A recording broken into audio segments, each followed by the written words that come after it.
Tudo bem? Bom dia. Bom dia. Tá, o nome completo do senhor? José Marcos de Oliveira.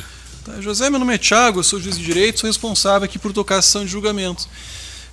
Senhor José, nós já conversamos, inclusive agora há pouco no corredor, né? O senhor também conversou com o Arthur, que é o oficial de justiça. De início, pelo menos lá na investigação, lá quando esse fato aconteceu, logo depois esse fato aconteceu, o senhor foi ouvido na condição de testemunha sigilosa, ainda na investigação criminal, no inquérito policial. O senhor se recorda disso, né? Isso, o delegado que colocou, não foi eu que pedi. Tá, o delegado colocou isso? Tá, perfeito. Mas, de qualquer maneira, o que eu indago o senhor aqui, e perguntei já informalmente ali, o senhor disse que não tem problema, né? Não tem problema para esse depoimento na presença do acusado, que é o Lucas, e tampouco tem problema também aqui, enfim, participar de uma ação de julgamento que tem um caráter público, né? Isso, tá, não tem problema nenhum. Ok. Em relação ao acusado aqui, o Lucas Felipe Rumon Quintino, o senhor conhece, sabe quem é, né? Com certeza, desde criança. Tá. Parentesco com ele o senhor tem? Não. Tá, o senhor será ouvido como testemunha, por isso presta o compromisso legal de dizer a verdade, sob pena de responder por um crime de falso testemunho. Tá certo? Certo. Quem vai conversar com o senhor a partir de agora, doutora Tiziana, ele é promotora de justiça, tem a palavra. Obrigada, excelência. Bom dia. Bom dia. Olha só. O doutor acabou de te fazer uma pergunta, eu já começo com essa pergunta mesmo, porque eu li o processo todo. Foi o delegado que disse que era para o senhor ficar sigiloso e não foi o senhor que pediu? Isso. Eu li o processo todo. Eu posso exibir aqui o senhor pedindo para o delegado para ficar em sigilo. O senhor vai manter isso? Na época, vamos dizer assim, que eu não me lembro direito, mas... Mas eu lembro, é isso que eu quero saber. Foi o delegado que impôs ao senhor o sigilo ou foi o senhor que pediu? Ele não impôs, ele pediu, assim, falou se eu gostaria de ser testemunha sigilosa. No momento, pela situação, eu falei, não, até pode ser. Olha só. Naquela ocasião que eu vi, está gravada, eu posso até exibir depois em vídeo. O senhor menciona 3 vezes no seu depoimento de menos de 6 minutos que tem medo do réu. O senhor, aos 3 minutos e 40, diz, o doutor delegado pergunta, por que o senhor quer o sigilo? Aí o senhor fala, porque são pessoas perigosas e eu estou com medo, reticências. Depois, 4 minutos e 23, reitera o temor dos réus, acusa os réus de envolvimento, os réus na época eram 2 investigados, acusa o envolvimento dos réus com tráfico de droga e abre aspas, o senhor fala, eles matam, já vi atirando, as pessoas têm medo dele, reticências, com certeza, daí o depoimento ser sigiloso. Aos 4 minutos e 53 segundos, Will e Lucas andam armados, tenho muito medo, eles andam armados, Lucas e Will. Não me lembro de ter falado isso, doutora. Certo. E o senhor, mas eu vou exibir, tá? Tudo bem. Mas está escrito aqui, eu reitero, enfim. E o senhor também falou que não tem nenhuma relação com o réu, é verdade? Não tenho nenhuma relação, mas ele era meu vizinho, ele foi criado dentro da minha casa desde pequeno. Exatamente, o senhor fala exatamente isso, que conhece ele desde criança, Tanto que ele foi criado dentro da sua casa e, salvo engano, há um parentesco. Não é parente. Não? Não, o Lucas não é meu parente. O senhor fala em determinada situação que parece que era um sobrinho, um cunhado, alguma coisa assim? Não, meu sobrinho que foi a vítima. Isso. E em relação a ele? Em relação ao Lucas, o Lucas não é parente, ele é vizinho. Tá. Foi criado dentro da minha casa. Exato. E aí eu vou te perguntar mais uma vez, se é tudo assim muito tranquilo como o senhor diz hoje, depois eu vou exibir teu depoimento todo, por que o senhor se mudou, depois de ter dado esse depoimento, do lugar onde o senhor era vizinho dele? Porque a minha esposa não quis mais morar no local. Foi por causa da minha esposa. Foi por isso? É porque, na realidade, ele é sobrinho meu, mas por parte da minha esposa. É isso que eu estou te perguntando, é isso que eu estou querendo saber. Sim, é porque ele é sobrinho da minha esposa e eu, como marido dela, ele acaba sendo meu sobrinho, por isso né? Que eu perguntei, não tem nenhum parentesco, entendeu? O senhor está aqui com o dever de falar a verdade, né, excelência, ele está? Mas eu estou falando a verdade. Certo, tá bom. Vamos um pouquinho mais adiante. Em juízo, né, já em outro momento, depois daquele depoimento que o senhor queria ser sigiloso, o senhor pede ao delegado, e vou expor isso aqui, em outro momento, o senhor escreve uma carta para o juiz, né? Eu estou aqui com essa carta. Eu escrevi essa carta... Estou na página 237.1. O senhor escreve uma carta quando a juíza, perto da pandemia, cancelou alguma coisa assim, teve um problema no fórum, cancelaram a audiência. E aí o senhor escreve uma carta dizendo tudo que diz para o delegado que eu vou passar aqui filmado. O que aconteceu? Não aconteceu nada. A situação, quando eu fui até a delegacia, eu não sabia o que tinha acontecido. Eu não sabia do ocorrido. Assim, o porquê daquela situação. Aí o advogado dele me perguntou se ele podia escrever isso. O advogado do réu? Isso. Te perguntou se podia? Olha só. Nós estava na frente do fórum. Olha só, senhor José. Na delegacia de polícia, o senhor está filmado. Uhum. O senhor fala que ouviu os dois tramando a morte da vítima. Não, eu não ouvi. Isso está escrito. Isso está escrito, não, isso está filmado. Não ouvi porque eu estava viajando, cheguei de viagem, estava dormindo no dia do ocorrido. Por que o senhor falou aquilo para o delegado? Eu não falei isso para o delegado. Excelência, tendo em vista a dissonância, Vossa Excelência autoriza que eu pergunte o que aconteceu ou depois eu possa explorar? É porque ele tem o dever de falar a verdade, ele está... Mas eu estou falando a verdade, eu não estou mentindo. Então por que lá o senhor mentiu? Eu não menti em nenhum momento. Não tinha por que eu mentir. Tá certo. Doutora Edicene, talvez uma sugestão. É claro que a senhora é livre para enfim, direcionar a sua inquirição da maneira como a senhora entende que é adequado. Né, talvez, pelo menos nesse início, né, questionar ele o que aconteceu, aí nós ouvimos o que ele tem para dizer, e aí no final, se houver alguma divergência, alguma dissonância, os pontos específicos podem ser esclarecidos. Aí ele pode contar, enfim, o que aconteceu, né, porque... Como o interesse também aqui seja levado ao jurado, e ele era testemunha, em princípio, até o momento, sobre o fato ele não falou, né? Talvez seja adequado deixar ele falar e aí depois... Ele falou há pouco que não viu nada, mas aqui na polícia o senhor disse que ouviu a trama do homicídio. Eu não ouvi e nem muito menos vi. Eu estava viajando, sou motorista. No dia eu cheguei em casa de manhã e estava dormindo. Quando foram me avisar, eu não ouvi e nem vi nada.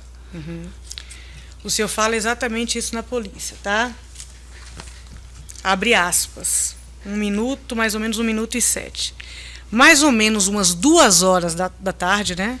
Chega o Will dirigindo uma moto. Acho que era o Will, não posso ter certeza. Não tenho certeza. Isso me falaram. Na qual estava na moto.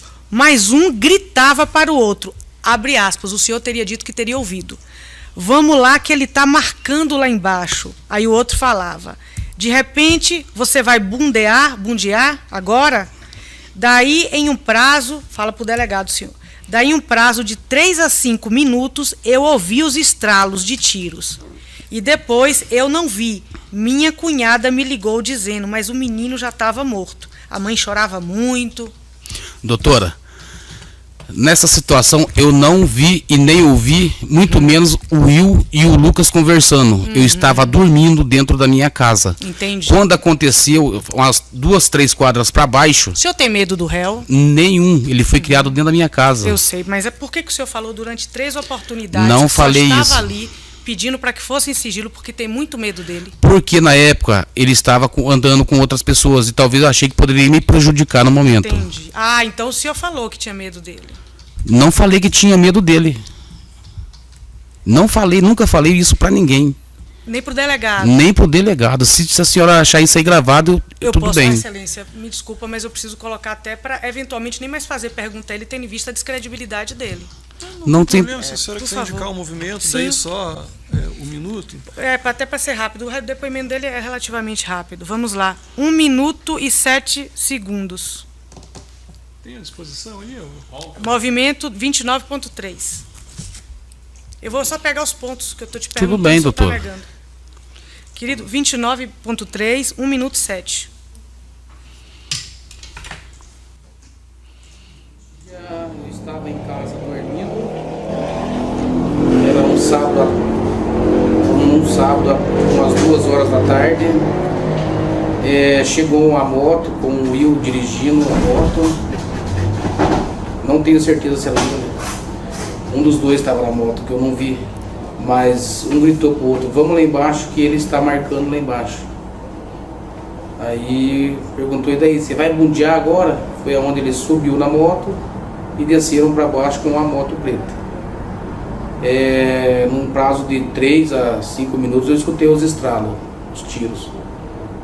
Aí minha cunhada logo ligou, mas o rapaz já estava morto, o menino já estava morto. Lá estava o ciate lá, mas o menino já estava morto. Entendeu? A mãe gritava muito, ela chorava bastante. Né? Por favor. E aí o senhor fala do medo, tá? E aí, tal, 3 minutos e 13 segundos. A primeira vez que o senhor fala do medo. Mas na época não estavam trabalhando, não. São pessoas perigosas? Sim, Você tem medo delas? com certeza. Só para eu entender, então no dia 5 de janeiro, mais ou menos às 14 horas, no bairro Cajuru, você estava em casa. Sim. E como que você escutou, estando em casa, o Will e o Lucas conversarem? Porque a casa é meio que pareia com a rua, né? O meu muro é bem pareia com a rua. Aí a gente acaba escutando pessoas passando na rua, conversando. E a segunda vez, reitera, excelência, eu posso não colocar para a gente não... Eu posso não colocar para a gente não perder tempo, mas ele fala a mesma coisa, o delegado pergunta, por que o senhor quer sigiloso, tal, 4 minutos e 23. Tenho muito medo, eu já vi eles matando, eles matam. E depois, de novo, no fim do depoimento. A gente pode avançar para outras Doutora, perguntas? eu não me lembro de ter falado que eu já vi eles matando. Quer que eu coloque aqui também? Eu posso. Por favor, meu caro. 4 minutos e 23. Você tem temor, então, do Lucas e do Will? Sim. Tem medo deles? Sim. Eles são pessoas perigosas porque qual é a fama deles no bairro? Eles mexem com droga, então pelo que a gente vê, eles matam mesmo, né? Atiram nas pessoas, né? Já vi eles atirando, então eu já vi atirando. Sem mais, excelência, obrigada. Então, não há mais perguntas? Então? Não há mais pergunta por parte do Ministério Público. E, tendo em vista que ele tem o dever de falar a verdade diante das dissonâncias, doutora, que talvez Vossa Excelência assim haja. Não estou aqui para mentir, mas muita coisa a gente acaba esquecendo. Tá ok pelo Ministério Público, não tem mais perguntas. Pela defesa? Sem perguntas. Sim, excelência, obrigada. Bom dia. O senhor já mencionou que conhece o Lucas desde a infância. O que o senhor sabe nos contar de como esse rapaz foi criado, como é o comportamento dele, ali onde ele viveu? O que o senhor pode falar a respeito do Doutora, Lucas? o Lucas ele foi criado dentro da minha casa. Talvez ali por eu ter falado que essa situação de ter medo não é por ele, é por outras pessoas. Certo. Eu conheço muito bem o Lucas, sei quem que ele é, conheço a mãe dele, conheço o padrasto dele. Ele é uma pessoa que eu nunca, jamais teria medo dele, certo? Não pela situação que aconteceu, porque eu conheço ele. Ele foi criado junto com meus filhos. Certo. Desde que idade o Lucas trabalha? Pelo que eu conheço, ele trabalha com o tio dele desde a idade dos 13, 14 anos, não tenho certeza. Certo. Quais crimes, antes desse que ele vai ser julgado hoje, ele cometeu que o senhor tem conhecimento? Que eu tenha conhecimento nenhum. E depois da morte de Wesley, quais outros crimes foram cometidos por ele? Não sei, doutora, porque eu saí da região. Mas tem conhecimento que ele responda alguma outra ação penal? Não. Não? O senhor tem conhecimento, ouviu falar que o Wesley, que é vítima do crime de homicídio, teria efetuado os disparos de arma de fogo contra o Lucas e contra outra pessoa? Sim. Quem é a outra pessoa que o Wesley atirou?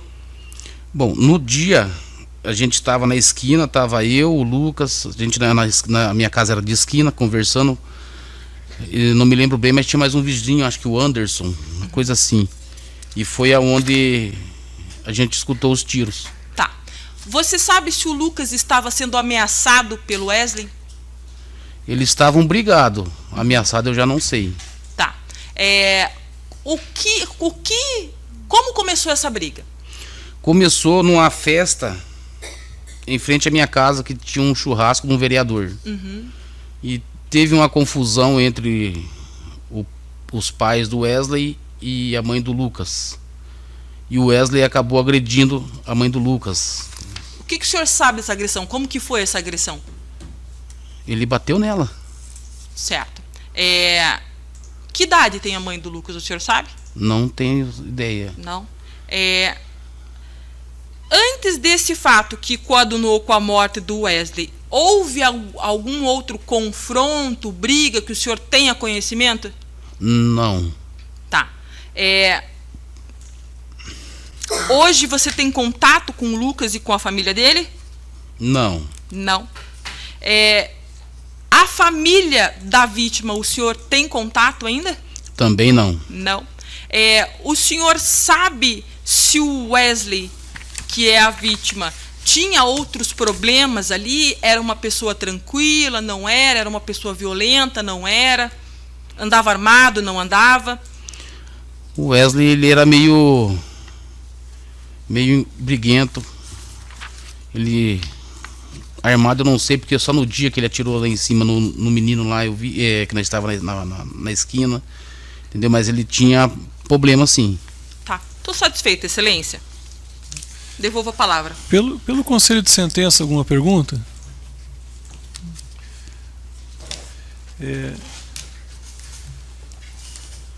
José,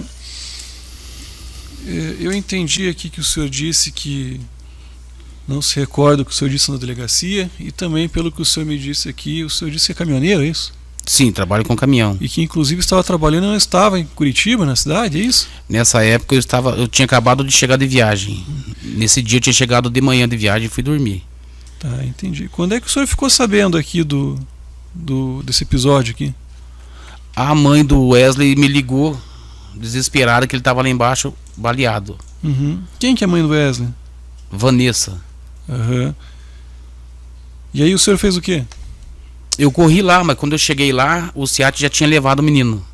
Ah, tá, mas então o senhor estava em Curitiba, é isso? É que o senhor, no início aqui, se eu não estiver enganado, isso está registrado, também não tem motivo para a gente discutir aqui, é só voltar o vídeo, né?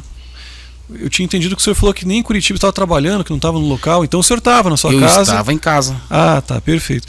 Bom, José, veja, eu disse para o senhor aqui no início da nossa conversa, da inquirição, vamos chamar de conversa aqui, que nada mais é do que uma conversa, né? Acerca do dever que o senhor tinha de contar a verdade, né? E eu observo aqui, veja, eu não faço juízo de valor aqui se o senhor tem razão na sua narrativa, razão no sentido de dizer, contar a verdade, né? No que o senhor disse aqui hoje, no que o senhor disse para o delegado de polícia, pelos trechos inclusive que foram aqui exibidos, o senhor assistiu, né? Se o senhor se recorda, não se recorda, mas é fato que objetivamente aqui tem divergência, né? Uhum. E essa divergência pode sugerir que houve aqui uma narrativa que não está de acordo com a verdade, ou em outras palavras, uma mentira, uma afirmação falsa. Isso, conforme eu expliquei para o senhor, pode caracterizar a prática de um crime de falso testemunho. Nesse ponto aqui em plenário, isso foi aqui suscitado pela promotora de justiça, quem decide isso não sou eu, né? Me cabe aqui apenas presidir o julgamento, verificar se objetivamente há um indicativo disso, depois submeter para os jurados. Nós temos outras pessoas para serem ouvidas, o próprio acusado aqui terá a oportunidade de falar, se o caso for, se assim entender, né? Mas por enquanto, atendendo aqui também a postulação que foi feita pela promotora de justiça, o senhor permanece, não fica liberado, tá certo? Pode ser que nós tenhamos que ouvir o senhor novamente, e também se o senhor entender até o final do julgamento que tem algo a mencionar, a se retratar ou apenas a confirmar, também fique à vontade. O senhor tem contato com o Arthur, tem contato comigo, é só apontar, a gente pode sim fazer essa oitiva novamente, certo? Isso vai ser avaliado oportunamente. Eu não tenho também mais perguntas, daí, José, eu agradeço, e por enquanto a gente encerra, tá bom? Obrigado. Tudo bem.